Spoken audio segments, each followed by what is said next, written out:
12 বছরের শেষ ওনার পীর মুর্শিদ ওনাকে পরীক্ষা করার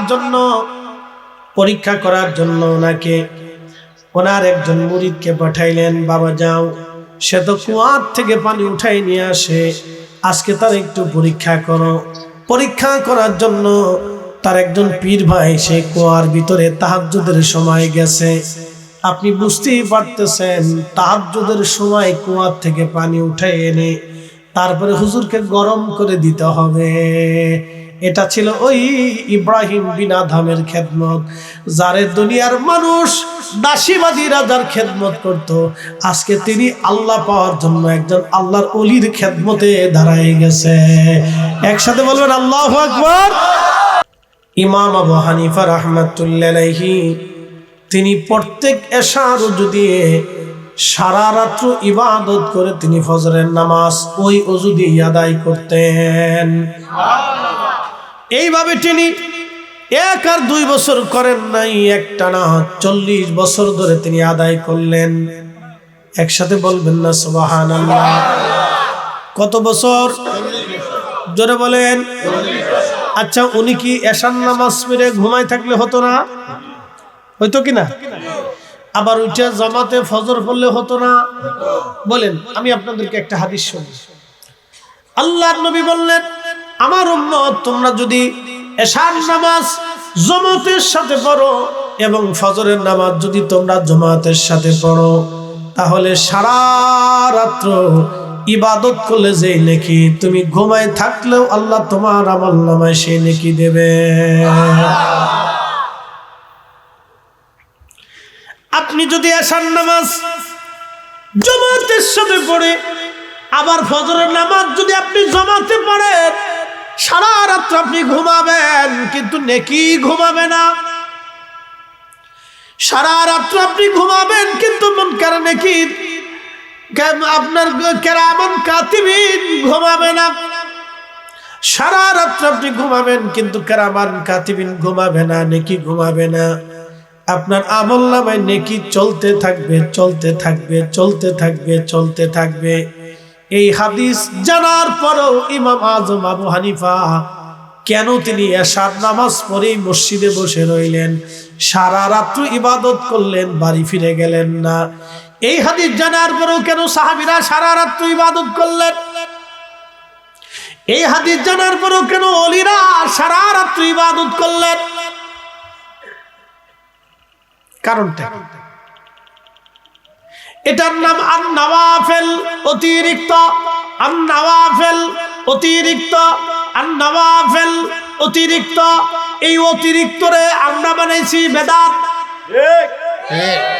বলে কি সাহাবী করে নাই, আমরা করব কে? এটার নাম আন-নওয়াফিল, অতিরিক্ত ইবাদত। ইমাম বুখারী হাদিস লেখার আগে আমার নবীজি রওজা জিয়ারত করলেন। জিয়ারত করার পরে শুধু জিয়ারত করেন নাই, বুখারী শরীফে একটা হাদিস লেখার আগে তিনি আগে গোসল করলেন। শুধু গোসল করলেন না, গোসল শেষ করার পরে তিনি রওজা শরীফে গেলেন, আল্লাহর হাবিবের জিয়ারত করলেন। জিয়ারত শেষ করার পরে এসে বুখারী শরীফ লিখলেন, বুখারীতে হাদিস লিখলেন। এইভাবে সহিহ বুখারীতে তাকরার সহ ৭,০০০ প্লাস হাদিস আছে। তাহলে ইমাম বুখারীর ৭,০০০ বার গোসল করলেন, ৭,০০০ বার আমার নবীর রওজা জিয়ারত করলেন। একবার জোরে বলা যাবে আল্লাহু আকবার। হাজিরিন, আন-নওয়াফিল এটা অতিরিক্ত। আল্লাহর কোরআনে এর নওয়াফিলের প্রতি নবী আল্লাহ নিজে উদ্বুদ্ধ করে দিয়ে বললেন, ফামাইয়ামাল মিসকালা যাররাতিন খায়রান ইয়ারা। অনুপরিমাণ যদি তুমি নেক কাজ করো, আমি রব্বুল আলামিন তার বেনিফিট তোমাকে দিয়ে দেব। অনুপরিমাণ যদি করো, তার বেনিফিট আমি আল্লাহ তোমাকে দিয়ে দেব। ওয়া মান ইয়ামাল মিসকালা যাররাতিন শাররান ইয়ারা। অনুপরিমাণ যদি গুনাহের কাজ করো, আমি রব্বুল আলামিন তারও প্রতিদান তোমাকে দিয়ে দেব। অনুপরিমাণ গুনার কাজ করলে তারও প্রতিদান আমি আল্লাহ তোমাকে দিয়ে দেব।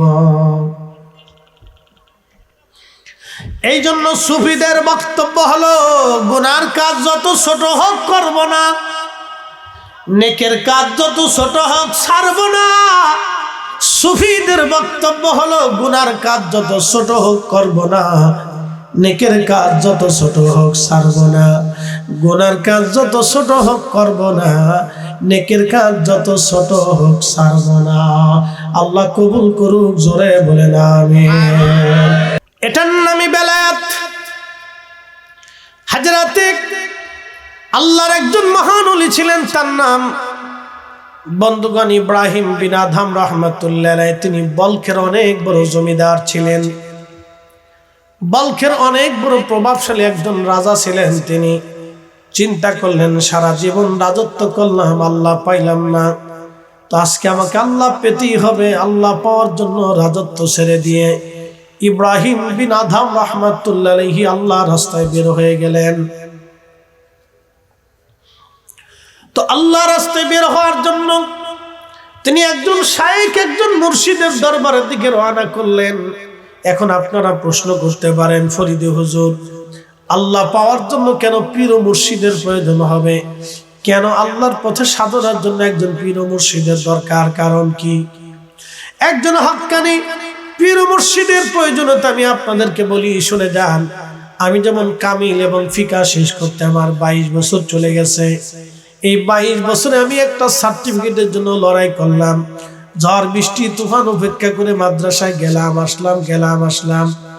প্রত্যেক দিন সকাল 10টা থেকে বিকেল 4টে পর্যন্ত আমরা ক্লাস করলাম। এরপরে বাড়ি এসে পড়লাম, আবার প্রাইভেট করলাম, পরীক্ষা দিলাম। এইভাবে বছরের পর বছর করতে করতে 22 বছর পার হয়ে গেল। 22 বছর পরে আমরা একটা দুনিয়ার সার্টিফিকেট পেলাম। এই সার্টিফিকেট পাওয়ার কারণে আপনারা আমাদের নামের আগে মাওলানা মুফতি বলেন। যদি সার্টিফিকেট না থাকতো তাহলে আপনারা মাওলানা মুফতি ডক্টর এগুলি কিছুই বলতেন না। তো দুনিয়ার একটা বিদ্যার জন্য যদি 22 বছর আপনাকে লড়াই করতে হয়, তাহলে আপনাকে আধ্যাত্মিক একটা বিদ্যা আছে, যে বিদ্যার নাম ইলমে মারিফাত, তাসাউফের বিদ্যা। এই বিদ্যা অর্জন করার জন্য আপনাকে একজন শায়েখ, একজন মুর্শিদের কাছে বায়াত নেওয়া লাগবে। তার কাছ থেকে আপনাকে সবকের পর সবক, একটার পর একটা সবক আদায় করে করে করে করে আপনাকে ইলমে মারিফাতের পথে অগ্রসর হওয়া লাগবে, নতুবা সম্ভব হবে না। দুনিয়ার ডাক্তারি বিদ্যা শেখার জন্য ডাক্তারের কাছে যেতে হয়, দুনিয়ার ইঞ্জিনিয়ারিং বিদ্যার জন্য ইঞ্জিনিয়ারের কাছে যেতে হয়, পদার্থ শেখার জন্য পদার্থবিদের কাছে যেতে হয়, রাসায়নবিদের কাছে রাসায়ন কাছে যেতে হয়, অঙ্কশাস্ত্র শেখার জন্য অঙ্কবিদের কাছে যেতে হয়, দুনিয়ার ইংরেজি শেখার জন্য ইংরেজি টিচারের কাছে যেতে হয়, আরবি শেখার জন্য আরবি টিচারের কাছে যেতে হয়, কোরআন শেখার জন্য কোরআনের শিক্ষকের কাছে যেতে হয়, হাদিস শেখার জন্য ইলমে হাদিসের কাছে যেতে হয়। ইলমে তাসাউফ শেখার জন্য অবশ্যই আপনাকে একজন কামেল মুর্শিদের কাছে যেতে হবে, নতুবা ইলমে মারিফত শেখা যাবে না। কথা কন না কেন?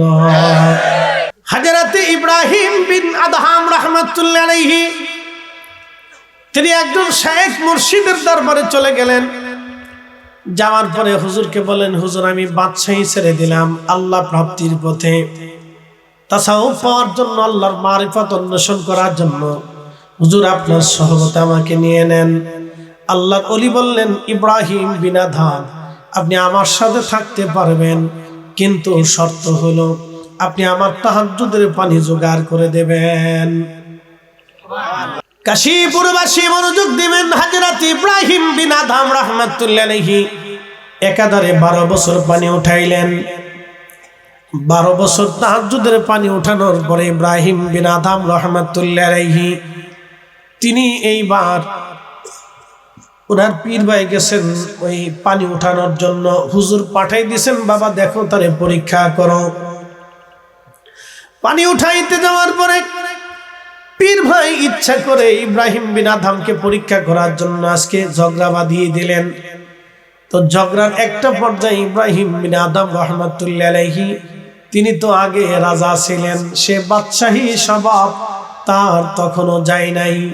ঠিক তখনই বাদশাহী স্বভাব দিয়া উনি ওনার পীর ভাইয়ের মুখের মধ্যে টাস করে থাপ্পড় মেরে দিয়েছে। ইব্রাহিম বিন আদহাম রাহমাতুল্লাহ আলাইহি আরো 12 বছর তিনি সাধনা করলেন, আরো 12 বছর তাহাজ্জুদের পানি জোগাড় করলেন। আরো 12 বছর তাহাজ্জুদের পানি জোগাড় করার পরে আজকে আবার সেই পীর ভাইকে হুজুর পাঠাইছে, যাও পরীক্ষা নিয়ে আসো। এসে পীর ভাই আজকে আবার ঝগড়া বাঁধাইছে। ঝগড়া বাঁধানোর পরে পীর ভাই দেখে ইব্রাহিম বিন আদহাম মাথা লড়াচড়া করে না, তখন সে নিজেই ইব্রাহিম বিন আদহামের মুখে থাপ্পড় মারছে। ইব্রাহিম বিন আদহাম 24 বছর পরে ফজরের নামাজ পড়ে হুজুরকে বলেন, হুজুর 24টা বছর আমি আপনার সাথে কাটাইলাম, হুজুর আমার কি বিদায় হয়েছে নি, আমার কি ছুটি হয়েছে নি? ইব্রাহিম বিন আদহামকে প্রিয় মুর্শিদ বললেন, বেটা 24 বছর পরে তোমার বাদশাহী নজর চলে গেছে বেটা। আজকে বুঝছি তোমার অহংকার আর অহমিকা তোমার অন্তরে এখন আর নাই বেটা। এবার তোমার দিল পরিষ্কার হয়েছে, এবার তুমি আল্লাহর পথে সুলুক করতে পারো, তুমি বিদায় নিতে পারো, তুমি পাস। আমি আমার মূল আলোচনার দিকে চলে যাচ্ছি। এগুলো হলো আর নওয়াফিল, অতিরিক্ত ইবাদত।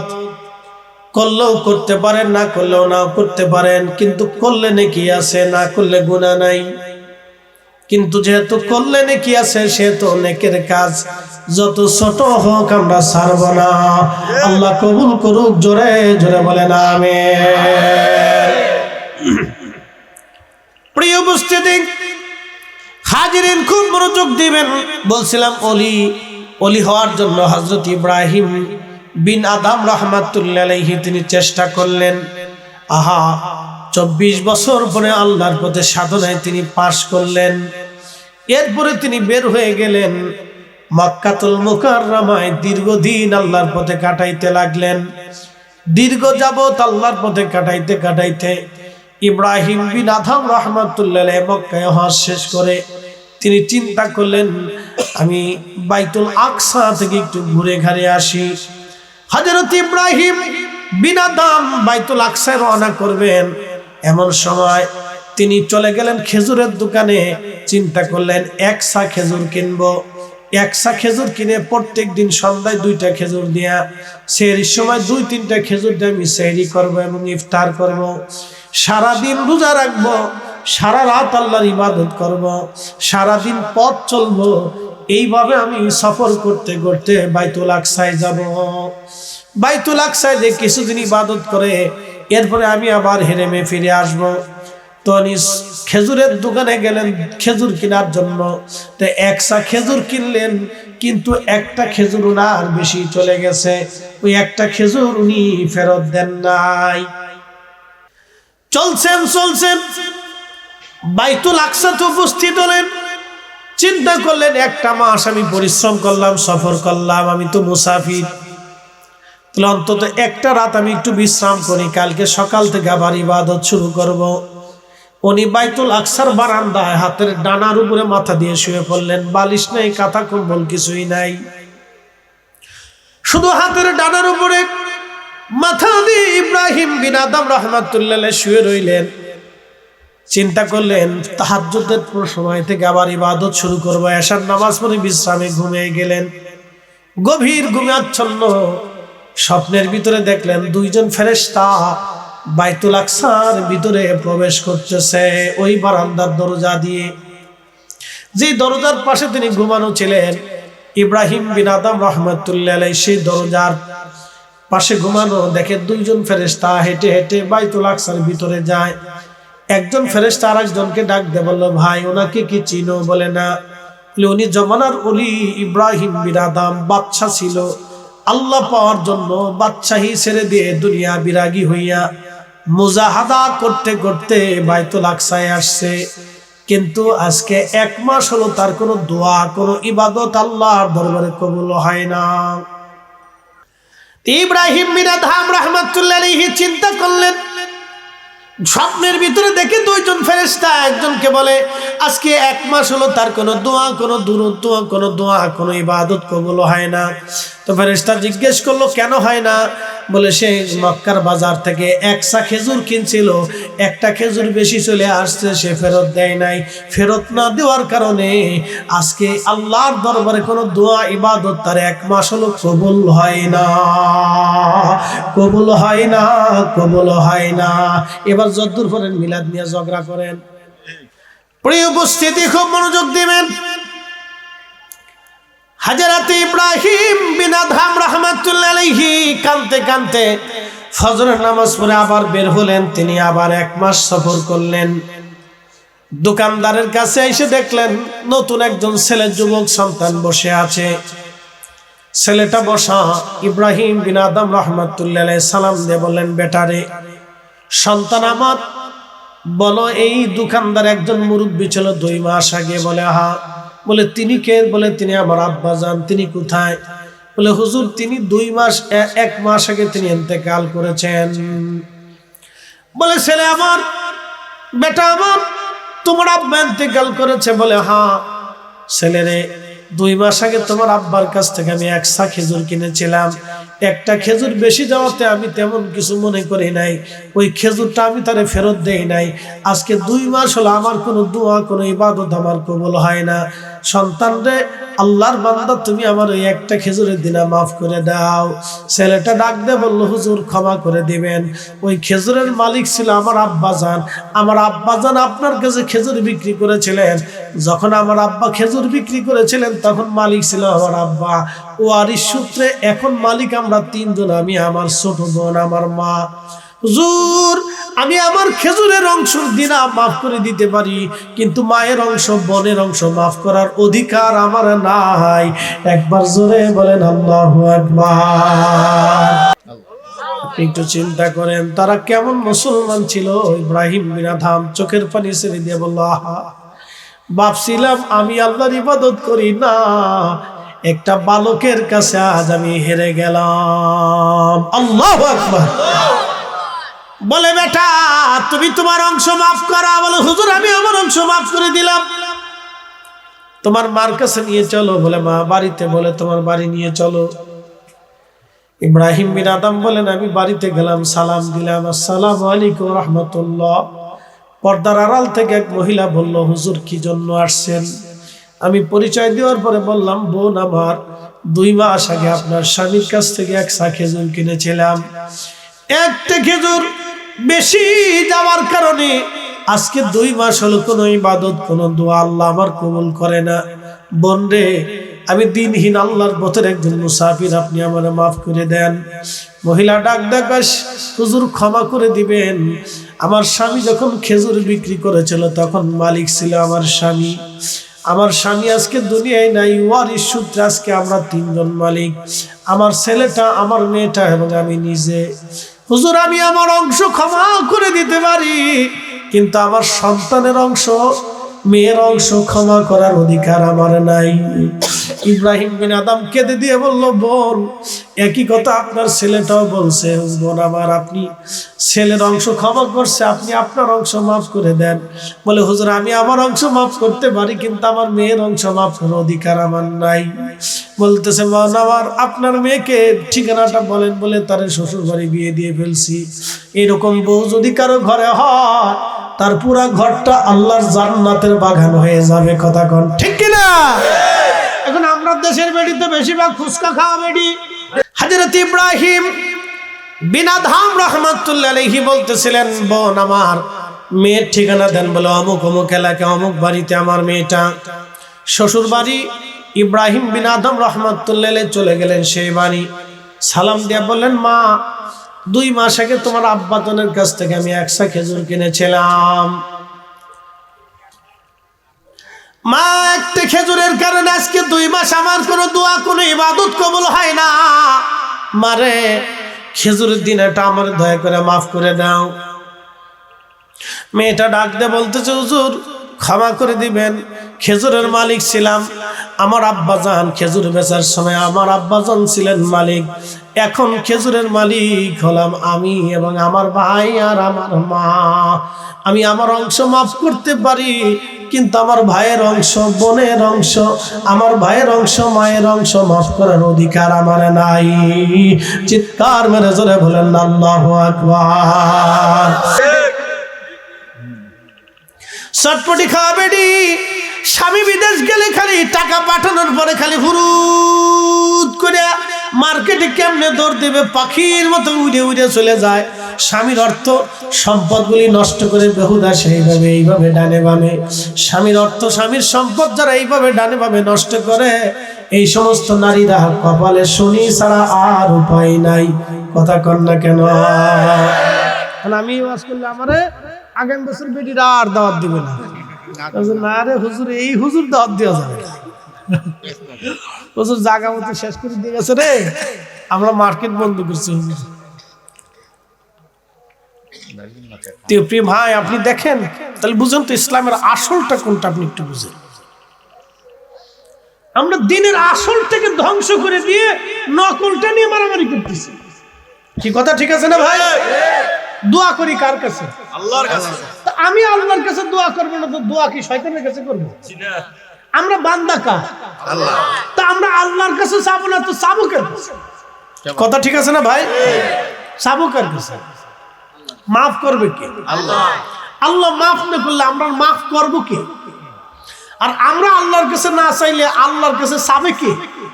কি কথা ঠিক আছে না ভাই? চাবো তো আমরা, দেবে কে? আল্লাহ। তাহলে আল্লাহর কাছে চাবো আমরা, দেবে আল্লাহ। আমরা ছাড়া চাওয়ারা আছে কি? নাই। ফেরেশতারা তো গুনাহ করে না, তারা তোর মাপ সাপ চাওয়ার দরকার নেই, তারা তো গুনাই নেই। কুত্তা, বিলে, ছাগল, হাতি, লেড়া, ঘোড়া, গাধা, এগুলি তো আর কোনো গুনাহ টোনা নেই, তাদের জান্নাতও নাই জাহান্নামও নাই, এই জন্য তাদের মাপ সাপ চাওয়ার দরকার নেই। চাবে শুধু মানুষ আর জিন। এই দুইটা জাতিকে আল্লাহ শরীয়ত দিছে বিদায়, দুইটা জাতি অপরাধও করে, ভুলও করে, মাফও চাবে। আল্লাহ কইছে আমি মাফের দরজা খোলা রাখছি, খুলে রাখছি, আমি বড় দয়াশীল, তোমরা মাফ চাবা আমি মাফ করব। তোমরা যত গুনাহ করো লা তাকনাতু মির রাহমাতিল্লাহ, আমার রহমত থেকে নিরাশ হইও না। তা আল্লাহ যেহেতু আমাদেরকে নিরাশ করতে হইতে নিষেধ করছে, অতএব আমরা নিরাশ হই না বিদায় বারবার আল্লাহর কাছে চাই। কথা ঠিক আছে না ভাই? আমরা আল্লাহর কাছে নিরাশ হই না বিদায় বারবার কার কাছে চাই? বারবারই চাবেন, যতবার মনে চাবেন, খাবার শেষে চাবেন, নামাজের শেষে চাবেন, বাড়িতে বসে মাহফিল শেষে চাবেন, তাহাজ্জুদের পরে চাবেন, ফরজ নামাজের পরে চাবেন, নামাজ পড়ে চাবেন, চাইতে থাকেন। নিষেধ করছে কে? আল্লাহ তো নিষেধ করছে, তা আপনি নিষেধ করেছেন। কি কথা ঠিক আছে না ভাই? আল্লাহ তো নিষেধ করে। আমি যদি জানাজার নামাজের ভিতরে হাত পাড়ায় দোয়া করতাম, তুই কইতেন যে বেরা আপনি ফরজের সাথে নতুন একটা সংযোগ করে বেদাত চালু করছেন, যেটা ফরজের বিপরীত। যেমন আমি আপনাদেরকে বেদাত শিখাই। আমাদের দেশে অনেক সময় আজানের আগে দুরূদ শরীফ পড়ে না ভাই? পড়ে কিনা? গজল গায় না? গায় কিনা? যারা দুরূদ শরীফ পড়ে না তারা কোথাও গজল গায়, কোথাও কোরআন তেলাওয়াত করে, কোথাও হামদ করে, পড়ে না ভাই? আমি বরিশালে দেখছি কোথাও আলহামদুলিল্লাহ, সুবহানাল্লাহ, আল্লাহু আকবার, ওয়ালিল্লাহিল হামদ, এইভাবে কিছু সময় আল্লাহ জিকির করার পরে তারপরে আজান দেয়। একজন মুয়াজ্জিনের সন্তুষ্টি মোতাবেক সে আজানের আগে আল্লাহ তাসবিহ করতেই পারে। কথা ঠিক আছে না ভাই? এখন বেদাত কোনটা আমি আপনাকে বুঝাই। দেখেন আজান দিচ্ছি, আপনারা বেদাত নিজেরাও বুঝবেন। আশহাদু আন্না মুহাম্মাদার রাসূলুল্লাহ,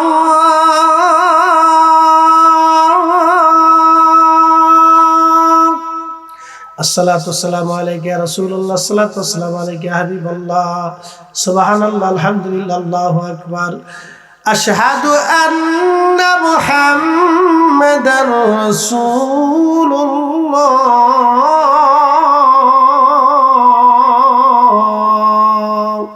আসসালাতু ওয়াসসালামু আলাইকা ইয়া রাসূলুল্লাহ, আসসালাতু ওয়াসসালামু আলাইকা ইয়া হাবিবাল্লাহ, সুবহানাল্লাহ, আলহামদুলিল্লাহ, আল্লাহু আকবার, হাইয়া আলাস সালাহ।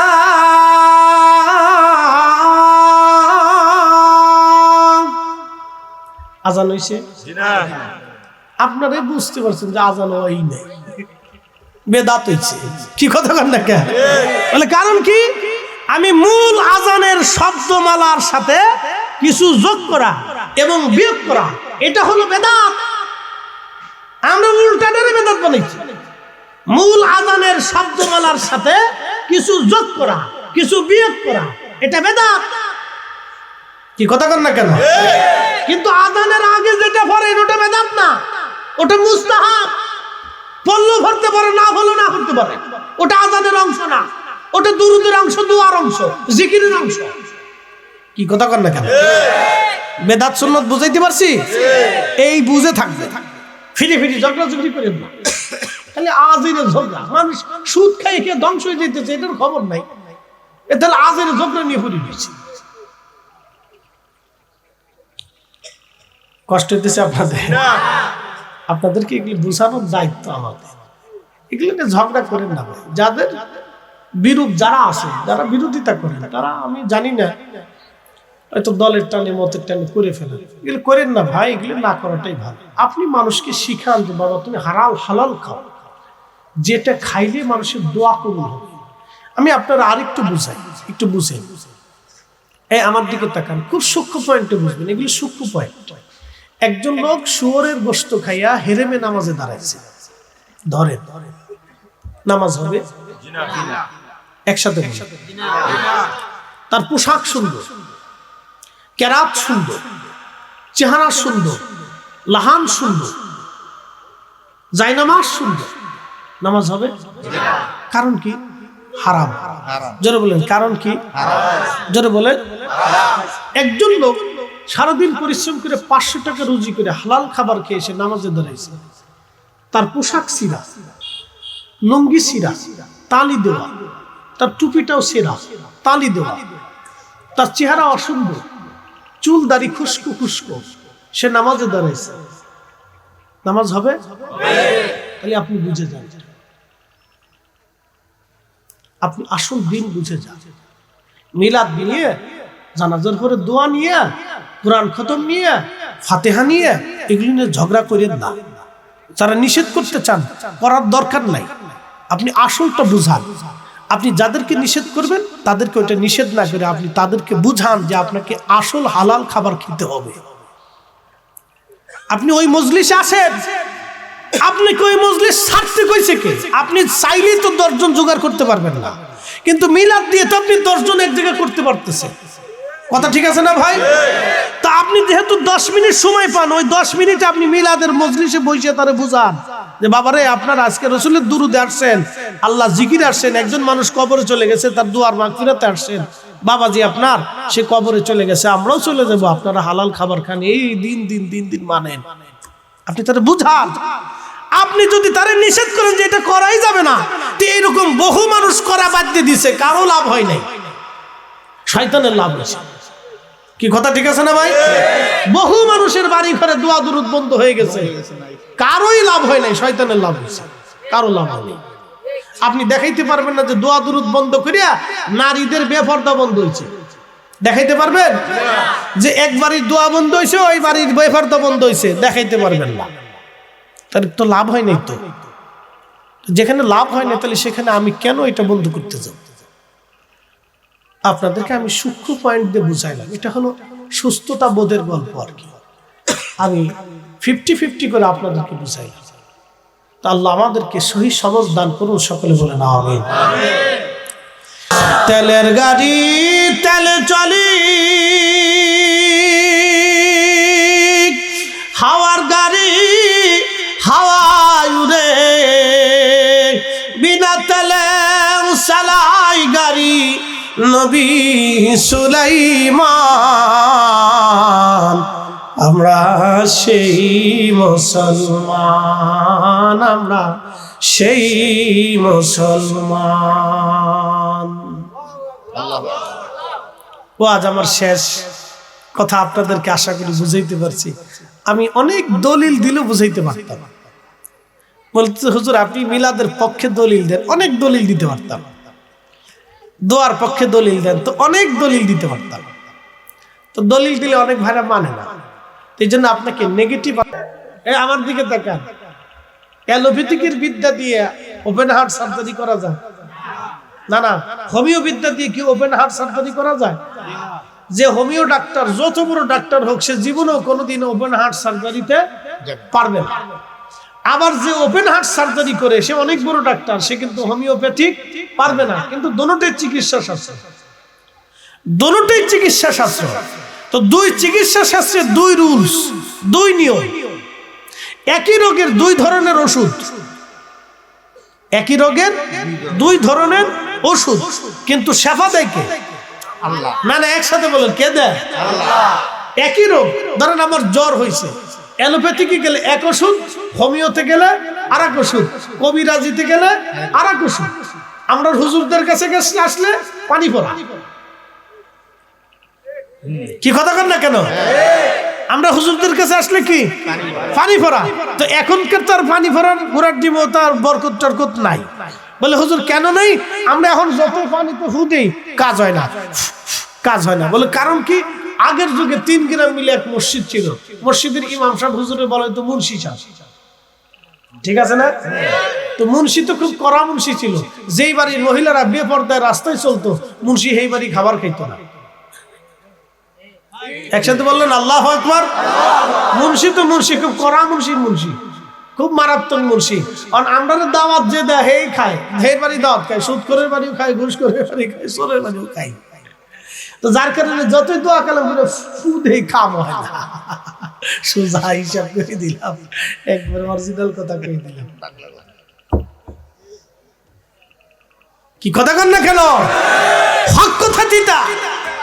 আগের যুগের ওলি যারা ছিলেন তাদের ইলমুল কাল ছিল, তারা জীবন চলে গেছে, কখনো হারাম খায় নাই। কথা কন না কেন? ঠিক কি না? আমরা এখন যতই ফতোয়া দিই মিলাদ হারাম, মিলাদ হারাম। আরে মিয়া, তোমার খাবার হালাল নাকি এটা চিন্তা করো। কি কথা কন না কেন? দুয়া বেদাত, দুয়া বেদাত। তোমার জিন্দেগি ঠিক আছে কিনা এটা চিন্তা করো। তুমি দুয়া বেদাত করবে রইছ, তোমার দোয়া বন্ধ করার জন্য এদেশে পাঠাই নাই আল্লাহ। তোমার এই দেশে পাঠিয়েছিল আল্লাহ হারাম বন্ধ করার জন্য, সুদ বন্ধ করার জন্য, ঘুষ বন্ধ করার জন্য, জেনা বন্ধ করার জন্য, পতিতালয় বন্ধ করার জন্য, জুলুম বন্ধ করার জন্য, অন্যায় বন্ধ করার জন্য, খুন খারাপি বন্ধ করার জন্য, অন্যায় বিচার বন্ধ করার জন্য। তুমি হেতা পারো নাই, তুমি এসে দোয়া বন্ধ করার জন্য। তোমার দোয়া বন্ধ করার জন্য আল্লাহ দুনিয়াতে পাঠাইছে না। আল্লাহ যে কাজে হেরে পাঠিয়েছে এই কাজের খবর নেই, হেতে উল্টা কাজে দিচ্ছে। এই জন্য আমরা দোয়া করলে দোয়া কবুল হয় না।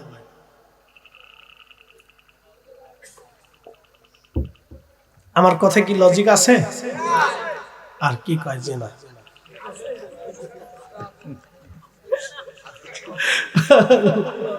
দাদা ডাককে মতো বেরিয়ে দিছে, দা ও কার লোক সেটা পরে দেখবেন, আগে কইয়ে লই। লজিক বলে যুক্তি, আমার কথায় তো যুক্তি যদি না থাকে তাহলে বলো যেহেতু যুক্তি নেই। আমি তো যুক্তি দিয়ে বলতেছি, কথা ঠিক আছে না? আল্লাহ কবুল করুক বলে না। প্রিয় উপস্থিতি,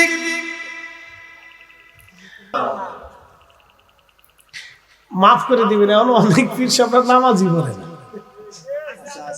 আব্বা ক্ষমা করে দিয়ে সত্য কথা বলতেছি, সত্য কথা। অনেক ফিরে নামাজি পড়ে না, তাই ফির হয়েছে। আস্তাগফিরুল্লাহ আল-আযীম, লা হাওলা ওয়ালা কুওয়াতা ইল্লা বিল্লাহ। আমি সত্য কথা বলবো, তিতা হলো তিতা, মিঠা হলো মিঠা। নামাজ ছাড়া কোনোদিন ওলি হওয়া যায় না, আল্লাহর কসম করে বলি। নাহলে আকাশ ভেঙে যাবে, পৃথিবী শুকিয়ে যাবে, সাগর শুকাবে, পৃথিবী পড়ে যাবে। আল্লাহ যাহা বলেছে সেটা ঠিক, রাসূল যেটা বলেছে এটাই ঠিক। কথা কন না কেন? চুল পরিমাণ ডান বাম হবে না। আল্লাহ তার রাসূল যা বলছে এটা ঠিক। বলে বাবা তাহাজ্জুদের পানি জোগাড় করতে হবে। হুজুর হ্যাঁ করুন। এই তাহাজ্জুদের পানি জোগাড় করতে করতে করতে করতে 12 বছর। সুবহানাল্লাহ। কত বছর? 12 বছর। একটানা 12 বছর পড়েছে। এটা চারটিখানি কথা না, চারটিখানি কথা না। যে দুনিয়ার মানুষ তার খেদমত করতো, সে বাচ্চা ছিল, রাজা ছিল, দুনিয়ার মানুষ তার খেদমত করতো। আজকে সে সব ছেড়ে দিয়ে এক আল্লাহর ওলির খেদমতে তাহাজ্জুদের পানি সকালবেলা প্রত্যেকদিন তাহাজ্জুদের সময় পানি নির্দিষ্ট সময় উঠায় এনে পানি গরম করে হুজুরে দেয়। হুজুর ওযু করে আবার তাহাজ্জুদে দাঁড়ায়, নিজেও দাঁড়ায়, হুজুরে দাঁড়ায়। এখনকার দিনে কি মতো অ্যালার্ম ছিল না, ঘড়ি ছিল? বুঝেন আপনি একটা তাহাজ্জুদের পানি নির্দিষ্ট টাইমে আদায় করে দিতেই হবে, একদিন মিস করলে সর্বনাশ। একদিন মিস করলে সর্বনাশ। এই জন্য তাসাউফের পথ অত্যন্ত কঠিন, কিন্তু একবার যদি হাসিল হয়ে যায় তাহলে দুনিয়া আলোকিত হবে। সে চক্ষু বন্ধ করে আল্লাহর আসমান দেখতে পারবে যে কি আছে না আছে। এত পার, এটা এত পার যে পারে খাজা বাবা আজমিরি আনা সাগরের পানি একটা লুটার ভিতরে নিয়ে এসেছিল। হযরতে শাহজালাল ইয়ামানি জায়নামাজ বিছিয়ে দিয়েছিলেন 10 সুরমা নদীর উপরে। আপনি কি মনে করেন শাহজালাল ইয়ামানি সেই দিন যদি জায়নামাজ সুরমাতে না বিছাইতে পারতেন ইসলামের স্বাদ পাইতেন? খাজা বাবা আজমিরি যদি আজমির থেকে সেই দিন ধুলি পানিপথে নিক্ষেপ করতে না পারতেন তাহলে আজকে এই ইসলামের সুমহান আদর্শ আপনি হয়তো পেতেন না। কথা বলেন ঠিক কিনা? মুজাদ্দিদ আল ফিসানি সিরহিন্দি যদি সেই দিন বাঘের খাঁচার ভিতরে, সম্রাট জাহাঙ্গীর তাকে বাঘের খাঁচার ভিতরে দিয়ে বাঘ সিংহকে ছেড়ে দিয়েছিল তাকে হত্যা করার জন্য, সেই দিন তাকে বাঘের খাঁচার ভিতরে দিয়েছিলেন। সেই দিন বাঘের সামনে যদি তিনি নামাজ না পড়তে পারতেন আর বাঘ যদি তাকে সেই দিন পাহারা না দিত তাহলে আজকের শোষিত ইসলাম হয়তো আপনার আমার নসিব হতো না। আপনাকে এগুলো বুঝতে হবে, নাম তাসাউফ। এই জন্য আউলিয়া কিরামকে কেউ যদি অস্বীকার করে তাহলে আমি মনে করি সে তার নিজের বাপকে অস্বীকার করছে।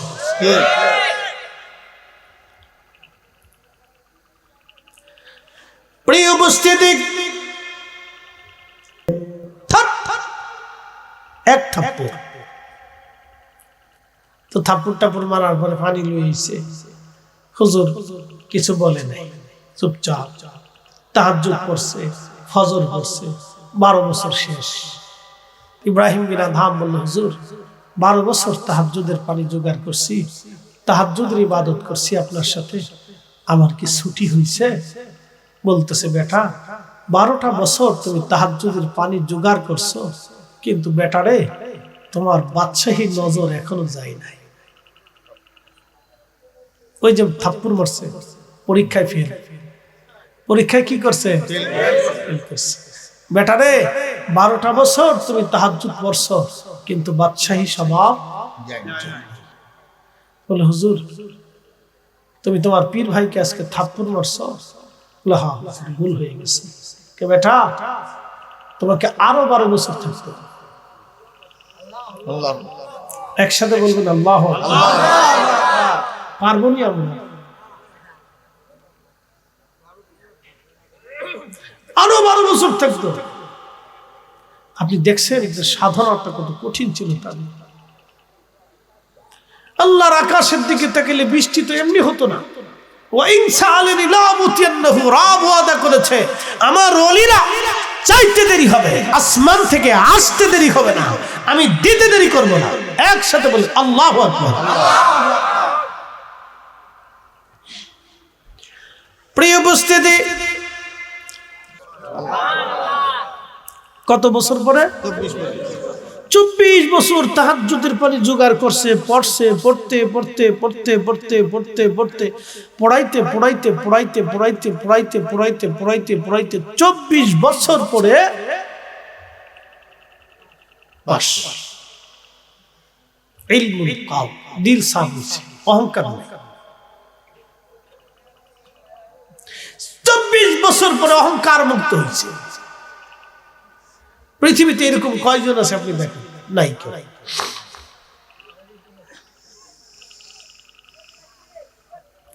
আমরা বেহুদে ঝগড়া করি, বুঝছেন? জানাজার পরে দোয়া বন্ধ করে দেন। কে বন্ধ করার জন্য আপনি উঠে পড়ে লাগছেন কি? হ্যাঁ, আপনার উঠা পরে বন্ধ করার জন্য দরকারটা কি? জানাজার দোয়ার ওই দোয়া তো এক দোয়া না। খিচুড়ি বিরিয়ানি এক জিনিস না, ফরজ আর মুস্তাহাব কি এক জিনিস হয়? আপনি ফরজ নামাজের পরে দোয়া করলে করতে পারেন, না করলে নাও করতে পারেন, এটা আপনার ইচ্ছা। আর নওয়াফিল অতিরিক্ত। আপনি জানাজার পরে যে দোয়া করেন, এই দোয়াটা তো জানাজার দোয়া এক দোয়া না। আমি আপনাকে বলি, এখন পরিসংখ্যান নেই, খুব মনোযোগ দেবেন, আমি দলিল দেব না, যুক্তি দিয়ে বুঝাচ্ছি। জানাজার নামাজ আদায় করার সময় কি আপনি পূর্ব দিকে দাঁড়াইলে জানাজা হবে? কেন? শর্ত কেবলার দিকেই থাকতে হবে। কথা ঠিক আছে না ভাই? আচ্ছা, লাশ কি সামনে না থাকলে জানাজা হবে না? গায়েবী জানাজা বলে কোনো জানাজা ইসলামে নাই। এটা একটা ফালতু মতবাদ আমাদের দেশে। গায়েবী জানাজা বলে কোনো জানাজা ইসলামেই নাই। আপনি পড়বেন কেন? যেটা ইসলামে নাই আপনি সেটা পড়বেন কেন? আচ্ছা, গেল লাশ উপস্থিত না থাকলে কোনো জানাজা নাই, উপস্থিত লাশ সামনে থাকতেই হবে। আচ্ছা, গেল তো জানাজা লাশ সামনে উপস্থিত, এখন উপস্থিত না থাকলে জানাজা হবে না। এখন আপনাদেরকে বলি, জানাজার নামাজের পরে যে দোয়াটা হয়, এই দোয়ার জন্য কি লাশ সামনে রাখা শর্ত আছে? কোনো কেবলামুখী হয়ে থাকা কোনো শর্ত আছে? আচ্ছা, এরপরে জানাজার নামাজ কি ওযু ছাড়া পড়লে হবে? হ্যাঁ, আচ্ছা, এই দোয়া ওযু না থাকলেও হবে, কারণ এটা মুস্তাহাব। ওযু না থাকলেও হবে, কিন্তু ওযু থাকাটা উত্তম, না থাকলেও হয়ে যাবে, হয়ে গেছে, যেটা মুস্তাহাব, ফরজ না, কিন্তু ওযু থাকাটা মুস্তাহাব। আচ্ছা, তাহলে এটা ওযু ছাড়া হয় না, এটা ওযু না থাকলেও চলে। তাহলে এই দোয়া আর এই দোয়া কি এক দোয়া হলো? আচ্ছা, এরপরে আসে, এরপরেরটা হলো এই দোয়ার উদ্দেশ্যে কিছু নির্দিষ্ট দোয়া কালাম জরুরি, নির্দিষ্ট দোয়া, যেমন তাকবীর দেওয়া, সালাতের মতো কাতার করে দাঁড়ানো, এরপরে আপনার দোয়া পড়া, এরপরে সালাম ফেরানো, এই যে আনুষঙ্গিকতা আছে। বাকি দোয়াতে কি এগুলির কোনো উপস্থিতি আছে? এগুলি না হলেও চল, যে কোনো কোরআন শরীফ থেকে আয়াত করে আপনি দোয়া করে দিলেন। এখন জানাজার পরে যে দোয়াটা হয়, এই দোয়াটা কিসের উদ্দেশ্যে দোয়া? এই দোয়াটা হচ্ছে মুস্তাহাব এবং মুস্তাহসান, অর্থাৎ আপনার ইচ্ছা হলে পড়তে পারেন, না পড়লেও না পড়তে পারেন। কিন্তু এটা কেন করে? যে মৃত্যুর পরে কিছু কোরআন শরীফ খতম থেকে দোয়া করে তার জন্য দোয়া হয়। যেমন এই জানাজার নামাজের পরে 100 লোক উপস্থিত আছে, তো ইমাম সাহেব হুজুর বলল যে দেখেন, প্রত্যেক সূরা ইখলাস একবার করে তেলাওয়াত করলে 10 পারা কোরআনের সওয়াব, 3 বার তেলাওয়াত করলে 3 খতম কোরআনের সওয়াব আছে, 1 খতম কোরআনের সওয়াব আছে। তাহলে আপনারা 100 জন আছেন, আপনারা 3 বার করে সূরা ইখলাস পড়েন। তো 100 জনে যদি 3 বার করে সূরা ইখলাস পড়ে, তাহলে কয়শো খতম হলো? 100 খতম। একসাথে বলবেন না সুবহানাল্লাহ? কত খতম হলো? 100 খতম।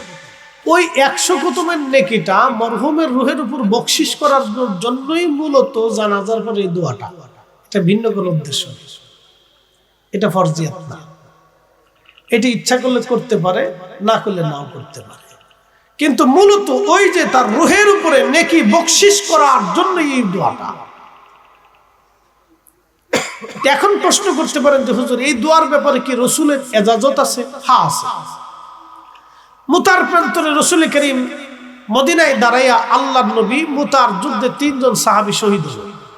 প্রথম শহীদ হলো হযরত জায়েদ। নবী বললেন, জায়েদ শহীদ হয়েছে, আসো আমরা তার জানাজা পড়ি।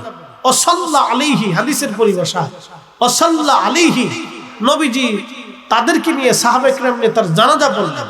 ওয়া দাআ লাহু, এবং নবী দোয়া করলেন। ওয়া ইস্তাগফিরু লি আখিকুম, এবং নবী বললেন তোমরা তোমার ভাইয়ের জন্য ইস্তিগফার করো, ক্ষমা চাইতে থাকো। একসাথে বলবেন না সুবহানাল্লাহ? এটাই দোয়া,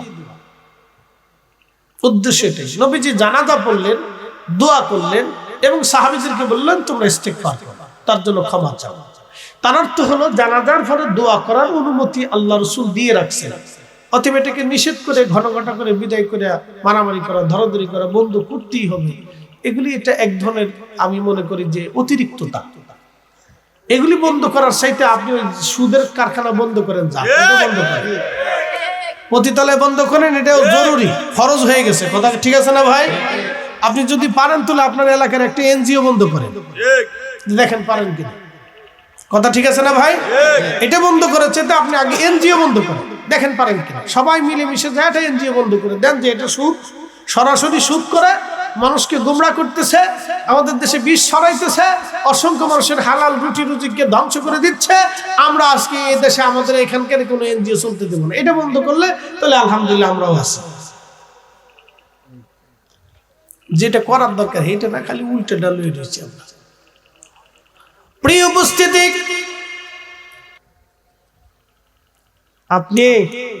আমরা তো মিলাদ নিয়ে ঝগড়া করি, আপনি আজকে আসল ধর্মটা বুঝে যান। আমি আজকে আপনাদেরকে আসল তাসাউফ বুঝাইতেছি। যারা আমার ওয়াজ শুনবে, জীবনেও কোনোদিন মিলাদ আর দোয়া দরুদ নিয়ে ঝগড়া করতো না। সে বুঝবে যে আমি আসলটাই করতে পারি না, তো নকলটা নিয়ে ফারাফারি করবো কে? বুঝাই যেতেছি আপনাকে, আসলটাই আমার ভিতরে নাই, তো নকল নিয়ে ফারাফারি করে লাভ কি? বুঝাই। ইব্রাহিম বিন আদহাম রাহমাতুল্লাহ আলাইহি এক সা খেজুর কিনলেন 350। একটা খেজুর বেশি গেছে। ওই খেজুর চিন্তা করলেন যে এটা তেমন মামুলি বিষয়, ফেরত না দিলেও চলবে। তো উনি ওই খেজুর নিয়ে টুপলার ভিতরে করে রওনা দিয়েছেন বাইতুল্লাহ থেকে বাইতুল আকসা। বাইতুল আকসার সফরে বাইতুল্লাহ থেকে বেরোইছে। তো যেতে যেতে যেতে যেতে যেতে যেতে 1 মাস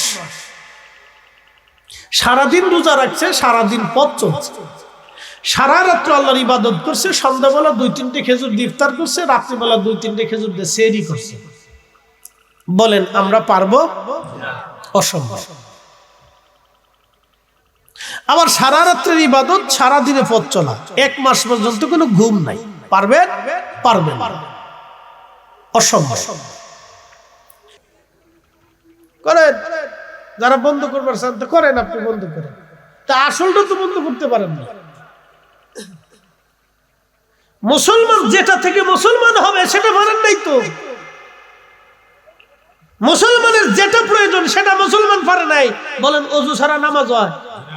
হালাল খাবার ছাড়া ইবাদত কবুল হয়?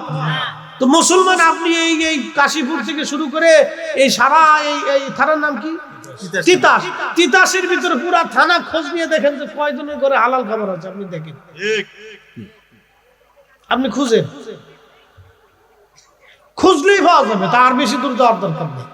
পরে আপনার মাথা হেট হয়ে আসবে যে যখন আমরা মিলাদ নিয়ে, দোয়া নিয়ে, দুরুদ নিয়ে, কোরআন খতম নিয়ে, এইগুলি নিয়ে ঝগড়া করতেছি, যেটা আসল সেটার খবর নাই। ইব্রাহিম বিন আদহাম ঘুম থেকে ওঠার পরে থরথর করে কাঁপতেছে, ইয়া রব্বি, কি ভুল হয়ে গেল আমার, কি সর্বনাশ হয়ে গেল আল্লাহ, কি ভুল হলো আমার আল্লাহ। এই সময় যদি আমার মৃত্যু হয়ে যায়, না জানি কি কত বড় সর্বনাশ আমার হয়ে যাবে, কত বড় সর্বনাশ হয়ে যাবে, কত বড় সর্বনাশ হবে। ইব্রাহিম বিন আদহাম রাহমাতুল্লাহ কাঁদতে কাঁদতে পেরেশান হয়ে গেছে, ইয়া রব, আমার মৃত্যু দিও না আল্লাহ, আমার হেরেম পর্যন্ত না পৌঁছানো, ক্ষমা না পাওয়া পর্যন্ত মৃত্যু দিও না আল্লাহ, আমি দিন আদায় না করা পর্যন্ত মৃত্যু দিও না। এই জন্য আল্লাহ রাসূল কোন সাহাবী ইন্তেকাল করলে নবীজি তাকে কবর দেওয়ার আগে জিজ্ঞেস করতেন তার ঋণ কি পরিমাণে আছে, ঋণ কি পরিমাণে আছে। নবীজি তার ঋণ মওকুফ করার জন্য ঋণ খুঁজে খুঁজে পাওনাদারদেরকে এনে পাওনা মিটিয়ে দিতেন, না হলে ক্ষমা করাইতেন, আর না হলে গরিব সাহাবী হলে ধনী সাহাবীদেরকে ডেকে এনে বলতেন তার পাওনা মিটাও, তাকে পাওনা ঋণ রেখে কবরে দেওয়া যাবে না। আমার এখন ছেলে, বাপ মরে গেলে ছেলে কান্দে, আমার কি হবে, আমার কি হবে, নিজের চিন্তায় কান্দে, বাবা যে ঋণ আছে ঋণ মওকুফ করার চিন্তা করে না।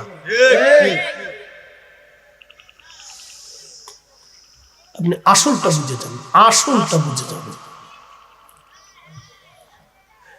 আল্লাহুম্মা সাল্লি আলা সাইয়্যিদিনা মাওলানা মুহাম্মাদ ওয়া আলা আলি সাইয়্যিদিনা মাওলানা মুহাম্মাদ।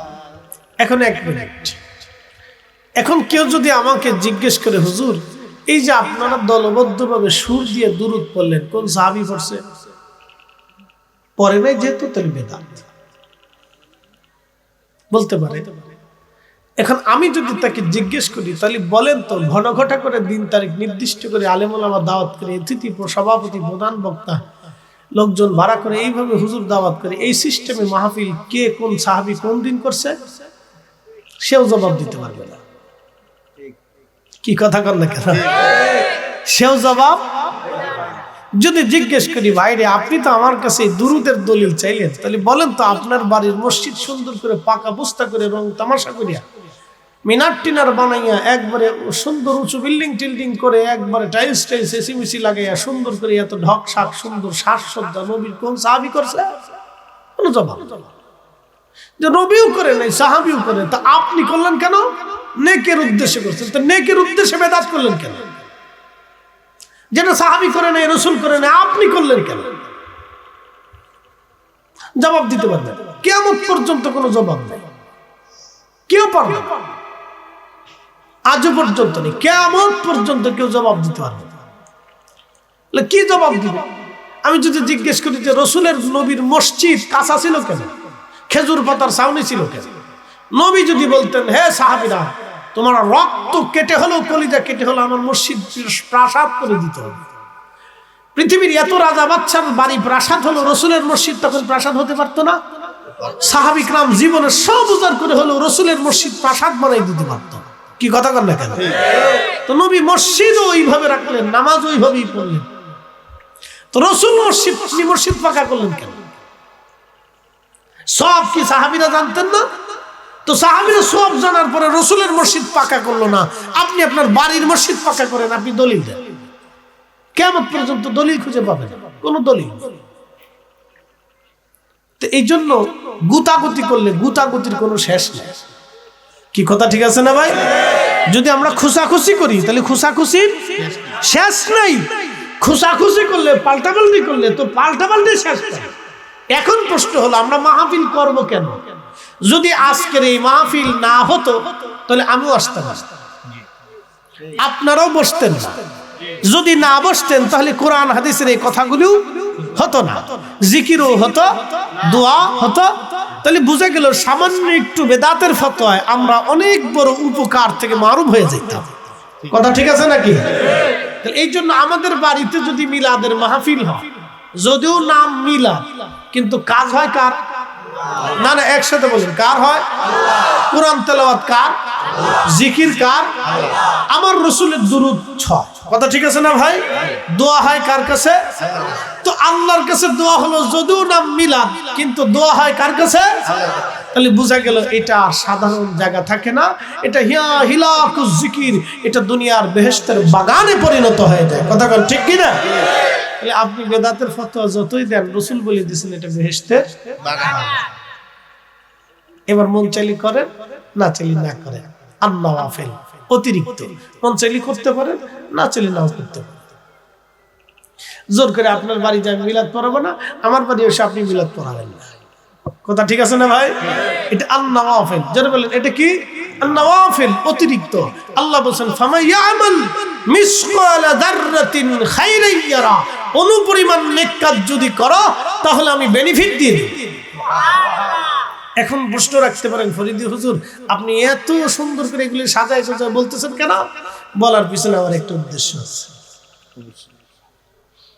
উদ্দেশ্য সহিহ বুখারী থেকে রাসূল বলে দিলেন আমার উম্মত মান আদালি ওয়ালিয়ান ফাকাদ আযানতুহু বিল হারব, আমার ওলিদের সাথে যারা দুশমনি করে আমি আল্লাহ তাদের সাথে যুদ্ধ ঘোষণা করি। এরপরে রাসূল বলেন ওলি কেমনে হয়? ওলি কেমনে হবে? আল্লাহর নবী বলতেছেন আমার উম্মত যখন মানুষ ফরজ ইবাদত করে তখন আল্লাহ তার ইবাদতটাকে পছন্দ করে, এটা আল্লাহর কাছে অধিক পছন্দের ইবাদত। এরপরে যখন আমার উম্মত আন-নওয়াফিল অতিরিক্ত ইবাদত করে তখন আল্লাহ বান্দার দিকে ধাবিত হয়, বান্দা আল্লাহর দিকে ধাবিত হয়, বান্দার সাথে আল্লাহর একটা গোপন প্রেমের সম্পর্ক হয়ে যায়।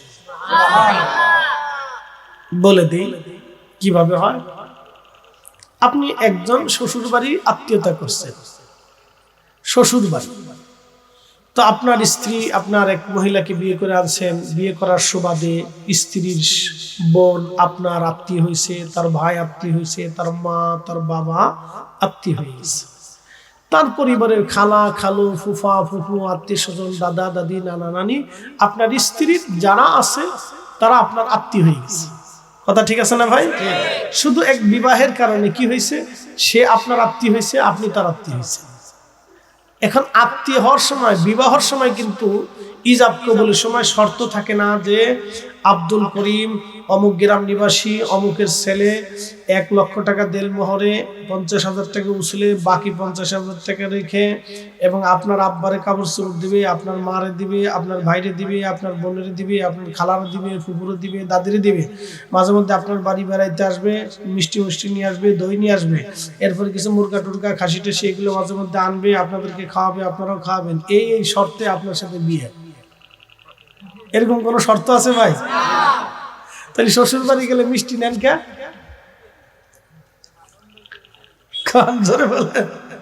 শ্বশুর বাড়ি গেলে মিষ্টি নেন কে? শ্বশুর বাড়ি গেলে মিষ্টি নেন এই জন্য যে আত্মীয় স্বজনদের সাথে মহব্বতের সম্পর্ক যাতে দৃঢ় হয়। এই মিষ্টি নেওয়াটা হলো আর নওয়াফিল, অতিরিক্ত। অতিরিক্ত বুঝাইতে পারছি আপনাদেরকে? এই আর নওয়াফিল অতিরিক্ত। এই মিষ্টি নিলে, শালারে কাপড় দিলে, আপনার ওই বোনের আপনার স্ত্রীর বোনকে আপনাদের দেশে কি বলে এটা নাম বললে গালিগুলি হয়ে যাবে, শেষে আবার শেষে কিন্তু গালি গালাজ করে। আচ্ছা, আপনার শালিকাকে যদি আপনি কাপড় চোপড় দেন, এই কিছু হাতিয়াটা দিয়ে দেন, এই গিফট টিপ দেন, এটা সেটা দেন, বিদেশ থেকে এটা সেটা পাঠান, তাহলে কি মোহাম্মত বাড়ে না কমে? বাড়ে। তো এটা নওয়াফিল, না দিলেও চলতো, কিন্তু দেওয়ার কারণে মোহাম্মত বাড়ে। আপনি সারা রাত ইবাদত না করলেও চলবে, কিন্তু যখন করবেন তখন আল্লাহর সাথে মোহাম্মত বাড়ে। আপনি আজকের মাহফিলে আসা শর্ত না, না আসলেও থাকবে। অনেকে আসে নাই, তাতে কিচ্ছু হবে না, আসাটা ফরজ না, কিন্তু আসছেন, আল্লাহর সাথে মোহাম্মত বাড়লো। আপনি দুরূদ পড়তেছেন, রাসূলের সাথে মোহাম্মত বাড়লো। আপনি কোরআন পড়তেছেন, রাসূলের সাথে মোহাম্মত বাড়লো। আপনি দোয়া করতেছেন, আল্লাহর সাথে সম্পর্ক বাড়লো। যখন সম্পর্ক বাড়তে থাকে, বাড়তে থাকে, বাড়তে থাকে, বাড়তে থাকে, তখন সম্পর্ক হতে হতে এত দৃঢ় হয়, এত মহব্বত হয়ে যায় আল্লাহর সাথে বান্দা। তখন বান্দার 2টা চোখ আল্লাহর চোখ হয়, বান্দার 2টা কান আল্লাহর কান হয়, বান্দার জবান আল্লাহর জবান হয়, বান্দার হাত আল্লাহর হাত হয়, বান্দার পা আল্লাহর পা হয়। তখন রাসূল বলেন, ওয়া ইন সাআলানি লাউতিয়ান্নাহু, যখন বান্দা আল্লাহর কাছে কিছু চায়, তখন আল্লাহ ওই বান্দার হাতকে ফিরায় না, সাথে সাথে দোয়াকে কবুল করে। আরো জোরে বলেন সুবহানাল্লাহ। এরা ওলি। জোরে বলেন, এরা কি? এরা কি? আমার ভাইরা বলছেন বেলায়েত নিয়ে ওয়াজ করবেন, এটার নাম বেলায়েত। গাঞ্জা খাইয়া বেলায়েত হয় না। নামাজ রোজা বাদ দিয়ে, জিকির ফিকির বাদ দিয়ে, ইবাদত বাদ দিয়ে কখনো বেলায়েত হাসিল হয় না। এটাই বেলায়েত। প্রিয় উপস্থিতি,